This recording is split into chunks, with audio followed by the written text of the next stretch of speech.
டேய் என்ன நானும் அங்க இருந்து பாக்குறேன் அப்படியே அணைச்சே கொண்டாந்து இங்க நிப்பாட்டுற எதுக்கு நினைக்கிற உனக்கு என்ன வேணும்? எனக்கு தெரிஞ்ச டாக்டர் புதுசா ஒரு ஆஸ்பத்திரி ஆரம்பிச்சிருக்காரு.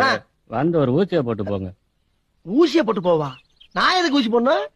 நீங்க முகராசியான ஆளா இருக்கீங்க. வந்து ஒரு ஊசியை போட்டு போனீங்கன்னா அப்புறம் அந்த ஆளுக்கு அதுவா வியாபாரம் ஓடிக்கும். டேய் என்னடா இதை ஹோட்டல்ல போய் பொங்கல் வடை சாப்பிட கூப்பிடுற மாதிரி கூப்பிடுற? என்ன சங்கதி? ஒரு ஊசி போட்டுக்கோங்க. டேய் கையால் நல்லா இருக்கு, நல்லா நடந்து வரேன், நல்லா குதிக்கிறேன், ஓடுறேன், ஆடுறேன். நான் எதுக்கு ஊசி போடணும்? ஒரே ஒரு ஊசி போட்டுக்கோங்கண்ணே எனக்காண்டி. உனக்காண்டியா? நீ யாரு? உனக்கு எனக்கு என்னடா சம்பந்தம்? நீ எந்த பரதேசி போய் உனக்காண்டி நான் ஏன்டா ஊசி போடணும்? ஓட மாட்டீங்களா? ஓட முடியாதுடா. தள்ளி நில்லுங்க. தள்ளி நில்லுங்க. என்ன என்ன தள்ளி?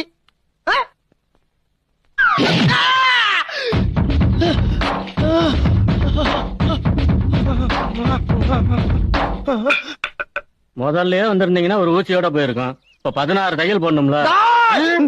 கத்தாதீங்க, அப்புறம் கபால வழியா இருக்கிற ரத்தம்லாம் வெளியே வந்துரும். உங்க ரத்தம் அரிய வகை ரத்தம் வேற.